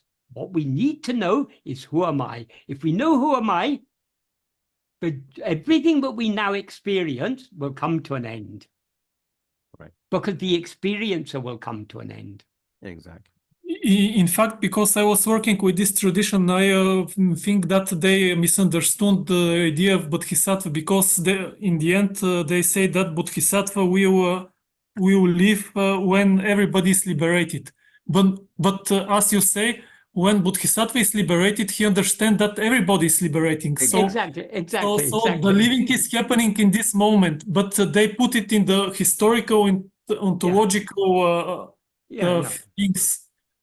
So we are mistaking healing of because this is our healing tradition, we are mistaking it with ontology and are thinking that they're explaining the world like history, that Bhagavan happens before 100 years, etc. But it's our personal journey in the end. It's healing of the wounds, not ontology and history. Yes, yes. Thank you very much. Even Bhagavan said, even Guru exists only in our, even the name and form of Guru exists only in our view. And he gave an analogy to illustrate this. He said, it's like the lion seen in the dream of an elephant. There's a belief that elephants are so afraid of lions. If an elephant has a dream about a lion, it will have so much fear, the shock of fear will wake it up. So Bhagavan said, the guru, the name and form of the guru, the outward form of the guru is like the lion that appears in the elephant's dream. The name and form of that lion is unreal, but it brings about a real awakening. Likewise, the name and form of Guru is unreal, but it brings about a real awakening. So we shouldn't mistake Guru to be the name and form. Though Guru appears in the name and form, what Guru actually is, what Guru teaches us, is that Guru is our own reality, what is ever shining in our heart as I. So to know the Guru as it actually is, we need to know ourselves as we actually are. So we need to turn within. That's why Bhagavan taught the real Guru will never say, come to me, I will give you liberation. The real guru will say, go to you and find that you're always liberated. So can we say that somehow we are a little bit hypocritical? We don't know, we don't want really to be liberated. That is the truth. We are cheating ourselves a little bit, at least a little bit. Yes, we are here, we are trying, but we don't give our nature to him.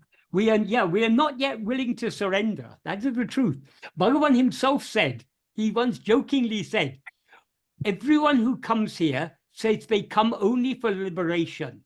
But if I show even a small sample of liberation, all the crows will fly away and I'll be left sitting here alone.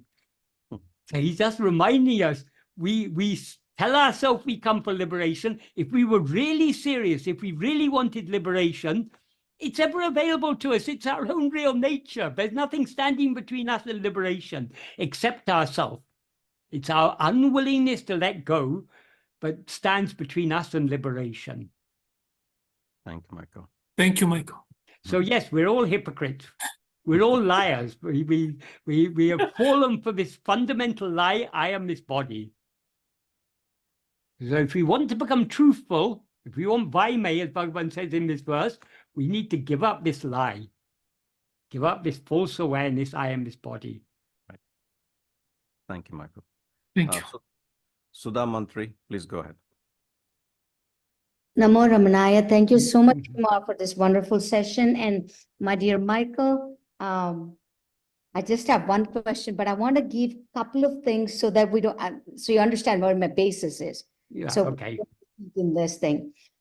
Just a quick follow-up from Vasila's point of view. Look, you said if memories are gone, I'm liberated. Why do I bother? You know, from my very superficial understanding of my dear Michael's, several videos.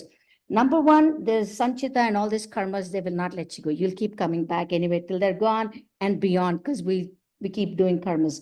Next thing is vasanas. Vasanas will follow you even after death. Even if memories are gone, vasanas will follow you. Even if, like, for example, I love justice. I'm fighting for justice. I have lawsuits. Doctors are bad. That vasana will not leave you. The anger, it'll follow you. The vasanas will keep pulling you. But one thing though, there's one vasana, if you eliminate all vasanas, that one vasana is wanting happiness. You will crave for that completeness, as Michael is saying. We're incomplete. We are not complete unless the ego dies and we merge. That vasana will keep pulling you all the time and you'll be restless forever. And I don't mean you, I'm just talking about myself. That will continue even after we die, which is wanting liberation. That want itself should be killed. My question, Michael, I didn't want to belabor on that. I just wanted to share that death is not the end. The one thing I wanted to talk about is you talk about attention, the inner eye, nakinchita pichintayat. You talked about that. You talked about, a single point of, the attention, seeing oneself without adjuncts. You mentioned that. And in the previous session with the UK session, you continue, it's a tying together. Seeing oneself without adjuncts itself is surrender. It purifies us and it increases clarity. As much as you're leaving outside, the vasanas, the inner vasana develops. All of that is beautiful. There's something roadblock that I'm hitting, and I want you to, when you're talking, it doesn't dawn on me. Over time, it dawns on me. I'm just hoping, free form, you don't have to answer specifically. Just whatever comes in your heart, speak about it. Here's my punchline. Druk drishti viveka, right? It all hinges on, it's one thing is letting go, surrender, and also attention. Attention inner, letting go outside, there's both, right? You're letting go and holding on. It's both, it's both, right? So druk drishti viveka is critical for that in a very superficial way, because the grace is what has to pull us, but we should help by having that druk drishti viveka, a little bit of doership, right? Could you please expand on that druk drishti or any tips or anything? Druk drishti viveka is not doership. Druk drishti viveka is distinguishing the seer from the seen. In other words, the knower from what is known. That is fundamental. If we cannot distinguish the knower from the known, then we cannot investigate the knower.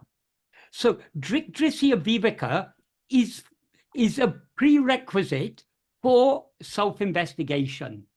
Because so long as we continue to mistake, so long as we continue, at least, of course, we don't have perfect drisya viveka, but we need to have it to a certain extent in order to be able to recognize what it is we have to attend to. Otherwise, if I take myself to be this body and I'm told to investigate myself, I may go off and start reading books on anatomy and physiology. I may even start cutting myself open to see what's inside, because I take myself to be this body. If I take myself to be the mind, I may study psychology and try and understand the mind. We need to understand all these things. Whatever we know is drisya, is something known by us. It's an object.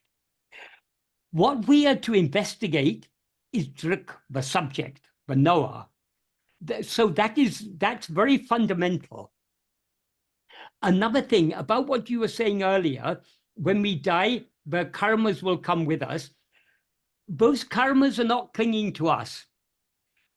Because we are clinging to, we still have this basic inclination to cling to ourselves, to cling to a body as ourselves. Those karmas will come with us. Sorry, in order Michael, to free ourselves from all the karmas, as Bhagavan says in verse 38 of Uḷḷadu Nāṛpadu, if one is the doer of action, one will experience their resulting fruit.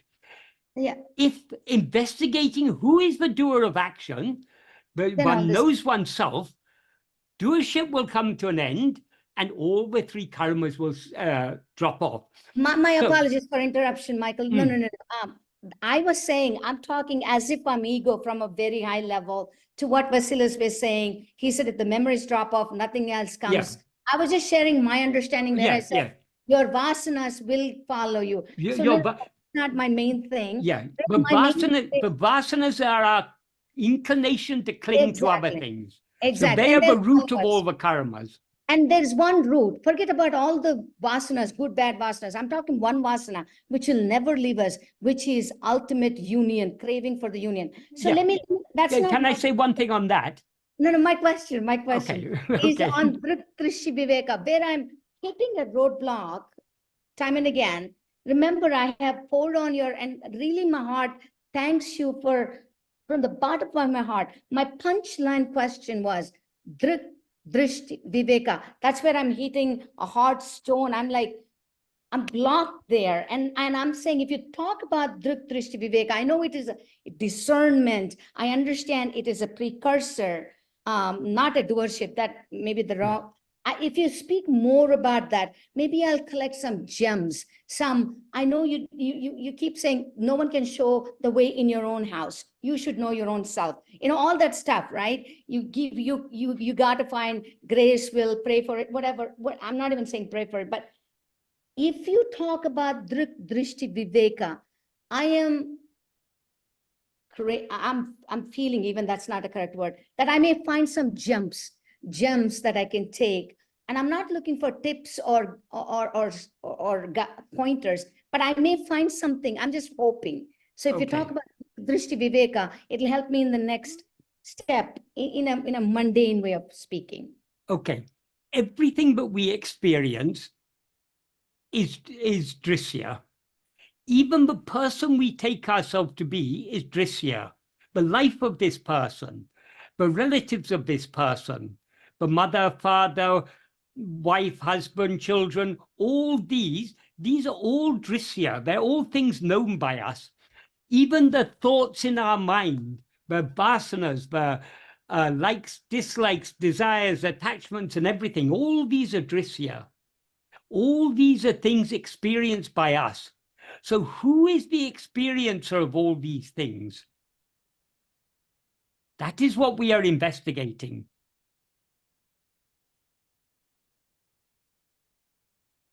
If Kumar is okay, I can give an example, but I want to leave the air space for others. It's up to you. Is that the drik? So what is that you wanted, Sudha? You wanted an example to illustrate this? Yeah, I can ask my question specifically with an example. Okay. Okay, go ahead and ask. That's okay. So You finish very it up, silly. yeah. There is Kumar, my dear Kumar, and I'm here. I can see, okay, Kumar is there, I'm here. Even though in the bottom of my heart, I feel some connection. I know there's Kumar, there's me. Drik drishti. Kumar is different, I'm different. I can see that. Then I close my eyes. Happiness, right? Who is happy? Someone's feeling happy. I can feel happiness. So happiness is not me, because there's I observing happiness. So there's drik drishti there, right?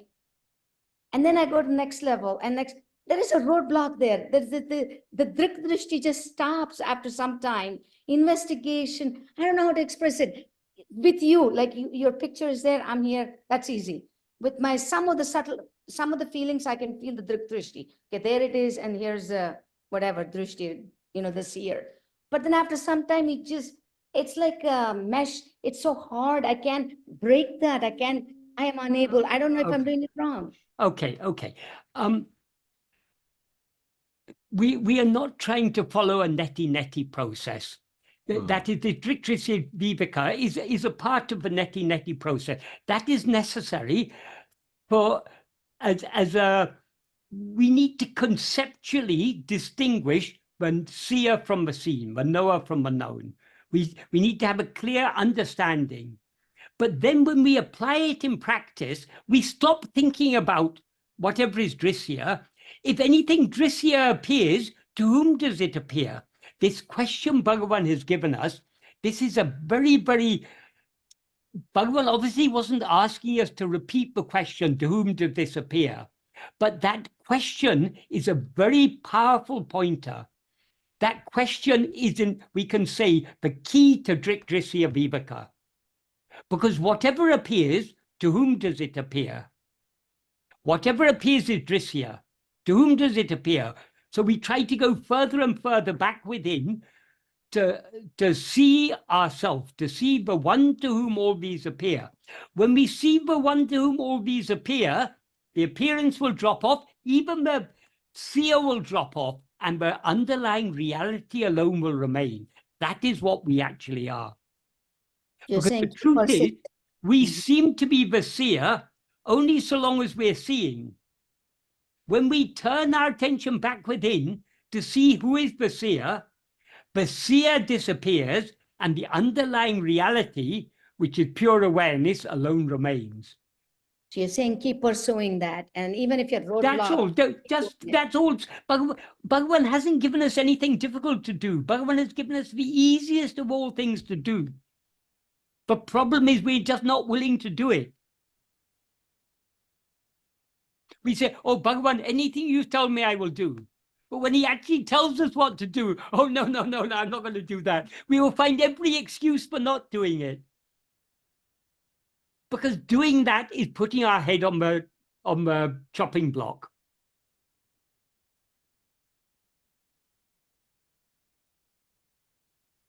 So Sudha says, thank you. That was good. I think it's very Bhagavan really refined this Drikdrishya Viveka. To my knowledge, I don't think anybody explained this. He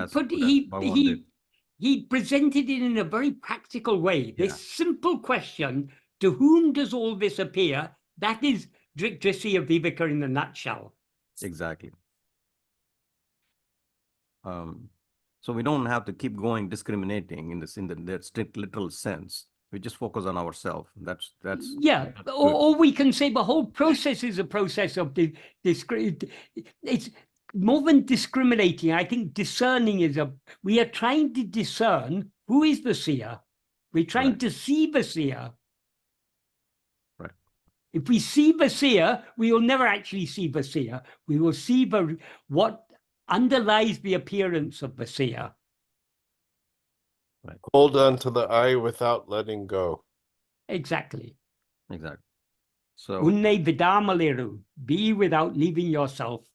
What was the name of the woman he said it to? She's often called Deso Amma. Deso is the village she came from. Her name was Akilandamaya. Akilandamaya. Okay. Thanks. So Sadasiva asks, complete surrender would mean to permanently remain detached from the mind, right? Yes, it remain detached from everything. Right. In fact, there'll be no mind to be detached from. If we surrender, then there's no mind to be detached from. The I is gone. The Yeah. ego is gone. Don't worry about detaching from the mind. Attach yourself to yourself. That's sufficient. Then the mind will drop off. Because Right. the body and mind are not holding us. We are holding them. Right. So, Ram Tenati is As in Guru Vachakakubai, there's an analogy Bhagavan gives of someone standing on the ground holding a branch. And someone asks, why are you holding this branch? He said, no, I don't want to fall down. But you're already standing on solid earth. If we are willing to let go, we'll find we're ever on solid ground. Right.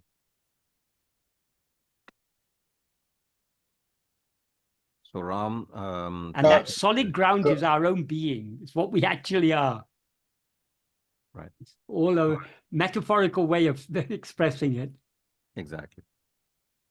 You're already standing on it. Yeah. Go ahead. We Ram. are that. Right. Tatvamasi.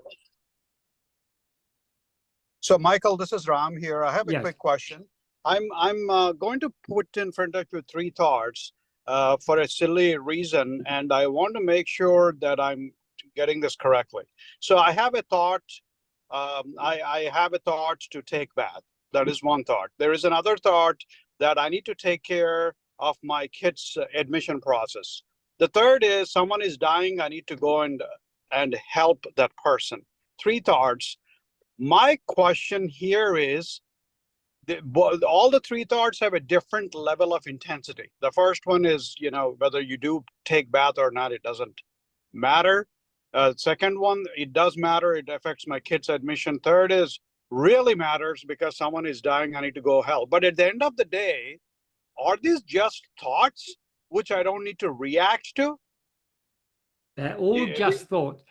Bhagavan says very, very clearly, Matredavam ittanayam ennidade. Do not think even in the least of anything else. We should think only of us, we should attend only to ourselves. All these other things, if your children are destined to be admitted, they will be admitted. If they're not destined to be admitted, they will not be admitted. If you're destined to have a bath today, you'll have a bath today. If you're destined not to have a bath today, there'll be the mains water will be cut off or something will happen to stop you having a bath. If you are destined to be by the side of that dying person, it will happen. If you're not destined to be by the side of that person, however much you try, it will not happen. So Bhagavan's advice to us, Bhagavan has pointed it out in so many ways. We do not have to worry about this external life. The train is carrying all the burdens. We don't have to carry the burden on our head. Forget it, everything. Hold on to yourself. That's all Bhagavan asks us to do. Things are going to happen, as he says in a note to his mother, Endrum naduvadadu, enviachikanum naduvadu. What is never going to happen is not going to happen in spite of any amount of effort. Nadavadu entadesinum niladu. What is going to happen is not going to stop in spite of any amount of obstacle. Iduve tinnam, this is certain. Ahalin mōṇamai nandru. Therefore, being silent is good. Being silent means not rising as ego. How to avoid rising as ego? By holding on to ourselves.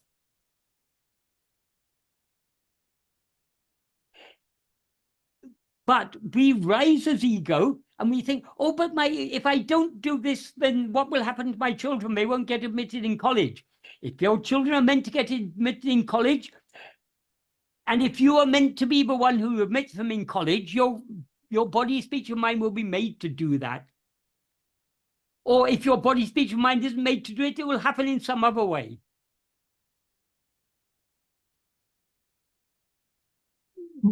Michael, this analogy with the statue, which looks like is holding structure, but Yes. in only decorative, Yes, comes exactly. from Bhagavan also. Yes, exactly. And that statue is right at the top of a temple tower, the Gopuram Tangi. It's holding the top structure. It seems to be holding, but it's not holding it at all. But it's putting on great strain. We are exactly like that. We think the whole world depends upon us, or if not the whole world, at least my little life depends upon me. My wife, my children, my parents, all these my near and dear ones, my job, my boss depends on me. We think all these depend on us. Everything is happening as it's meant to happen. If we are to play it, if we are meant to play a role, we'll be made to play that role. If we're not meant to play a role, even if we try, we cannot play the role. Bhagavan has said this in so many ways. He's been so emphatic about this. But we are still not willing to let go. And we have it in Ashtavakra, black snake of egoism, I am the doer. Leave it and live happily. Yeah, exactly. I was always wondering why is it egoism to leave action, and it's become clear now. Thank you very much. We need not leave action. All we need to do is leave the doership. Actionship. If we leave the doership, that is leaving the action. Yes. But Yes. if we try to, I mustn't do anything. There's a verse later in Anubandham, there's a verse in which Bhagavan says, the mind in which vasanas have been destroyed is not doing, even when it seems to be doing.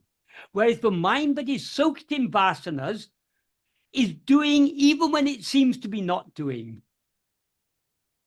So we need, that's why Bhagavan is always pointing out today's verse. What is Bhagavan talking about? He's talking about cutting the root. The root is the false awareness, I am this body, that is ego. Who is it who is aware of itself as I am this body? It is ego. Cutting that ego is the only way. Otherwise, we're just cutting the leaves and branches. So long as we cut the leaves and branches, they'll continue sprouting. We need to cut the very root. And in fact, cutting is introspection in which ego dissolves because he cannot find itself. Yes. Ego is searching itself, and there is seeing in this process that it is Bhagavan alone. But ego, when it's introspected, understands that there was never been ego since the beginning. Yes. So it's Ajatavada, surrender, jnana, everything becomes clear in the moment of this. Exactly. Thank you. Exactly. Thank you. Very good, Michael. Thank you so much. I think that was a pretty deep verse, and you explained that beautifully. And I think you answered pretty much all the questions it's been asked today. Kumar, can I ask one last one, please? Just sorry for that. I'm going to conclude very quickly. Michael, when you said we don't need to react any of those thoughts, but the world is going to jump on me if I'm not helping the other person, right? I know that I know that these are all, the world itself is Maya and it's a thought, but can I still not react to any thoughts then? I mean, even if a guy is dying beside me. It is not about acting or reacting. It is about holding on to our being and thereby separating ourselves from the doership. So long as we rise as ego, we experience ourselves as this body and mind. So we take the actions of this body, speech, and mind to be actions done by me. What Bhagavan is saying, he's not saying don't do any action. He's saying hold on to your being. If we hold on to our being, whatever actions need to happen will happen anyway. Whatever actions need to be done by our body, speech, or mind, Bhagavan will make our body, speech, or mind act accordingly. That's what he wrote. That's the first sentence of the note he wrote to his mother.